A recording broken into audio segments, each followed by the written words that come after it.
जिगर मुरादाबादी जो शेर कहते हैं कि हमको मिटा सके जमाने में दम नहीं, जमाना हमसे है जमाने से हम नहीं, वो शेर लगता है कि उन्होंने जब लिखा होगा तो शायद प्रशांत किशोर को ध्यान में रख करके लिखा होगा। ये बात हम इसलिए कह रहे हैं क्योंकि प्रशांत किशोर जो है वो काम कर रहे हैं, वो करिश्मा कर रहे हैं जो बिहार में अब तक कोई कर नहीं पाया।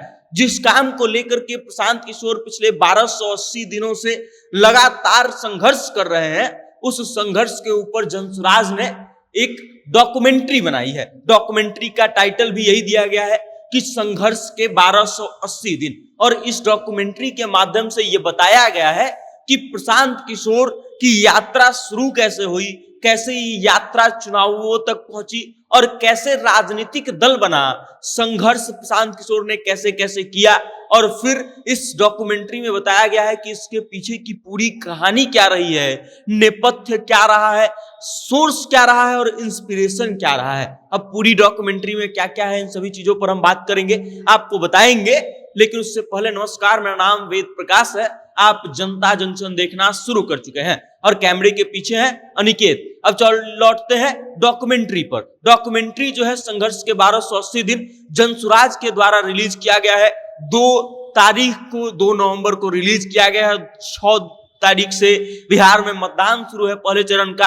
अब आप इस बात को समझिए कि प्रशांत किशोर का ये डॉक्यूमेंट्री ऐसे समय में आया है जब लोग वोट डालने का मूड बना रहे हैं। और भाई साहब, ये डॉक्यूमेंट्री देखने के बाद लोगों का मिजाज एकदम से बदल जाएगा, क्योंकि प्रशांत किशोर की इस डॉक्यूमेंट्री में बजाते इस बात का जिक्र किया गया है कि प्रशांत किशोर जब जनसुराज के तहत पदयात्रा करना शुरू किए थे तो वो कारवां शुरू कैसे हुआ। इसमें बहुत सारे इमोशनल भाग मिलते हैं। प्रशांत किशोर की यात्रा शुरू होने से पहले डॉक्यूमेंट्री में बताया जाता है कि जब कर्फ्यू लगा था, जब लॉकडाउन लगा था कोरोना के समय में, कोविड काल में, और तब जो है उत्तर प्रदेश से, बिहार के बाहर के रहने वाले तमाम मजदूर जो बिहार के हैं और बाहर रहते थे अपने कामों की वजह से, जिनका काम अचानक से बंद हो गया, जो जहां पर रेंट पर घर लेकर के रहते थे उन्होंने उनको भगा दिया, घर से बाहर निकाल दिया।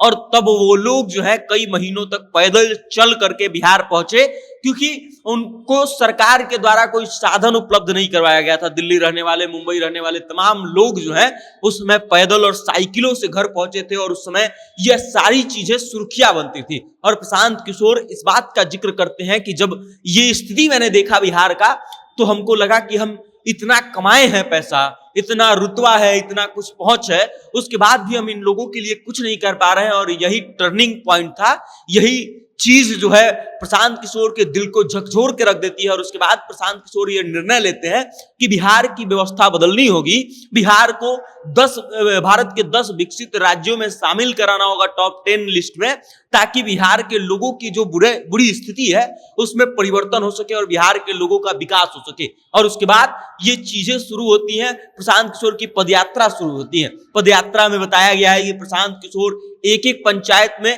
कई दिनों तक कैंप करते थे और ये तब तक कैंप करते थे जब तक कि उस पंचायत का सारा समस्या, वहां का सारा जानकारी एकत्रित ना हो जाए। तब तक प्रशांत किशोर जो है उसी वहां पे कैंप करते थे। वहां पर जनसुराज के द्वारा जो कैंप की व्यवस्था की गई थी उसमें ना तो बढ़िया से सोने का व्यवस्था था, ना पीने का साफ पानी उपलब्ध था। उसके बावजूद प्रशांत किशोर और उनके साथ लगभग 200 से 250 पदयात्री रोज कैंप करते थे। और उसके बाद सुबह कब शुरू होती थी, रात कब खत्म होती थी, ये किसी को पता नहीं चल पाता था। प्रशांत किशोर जब सुबह उठते थे तो उठने के बाद सीधा पदयात्रा शुरू हो जाती थी और उसमें तमाम लोग जो होते थे गांव के, पंचायत के, वो आते थे, अपनी समस्याएं बताते थे और प्रशांत किशोर सबकी समस्याओं को ध्यान से सुनते थे। लोगों को एक उम्मीद बन गया था। यह डॉक्यूमेंट्री में बताया गया है कि लोगों को एक उम्मीद था कि और कोई सुने न सुने, उनकी समस्या को प्रशांत किशोर जरूर सुनेंगे। और यही होता भी है। प्रशांत किशोर बजाते बैठ करके सारे लोगों की समस्याओं को सुनते हैं। और उसके बाद 2 अक्टूबर 2024 का वो दिन आता है जब पार्टी फॉर्मेशन की बात की जाती है।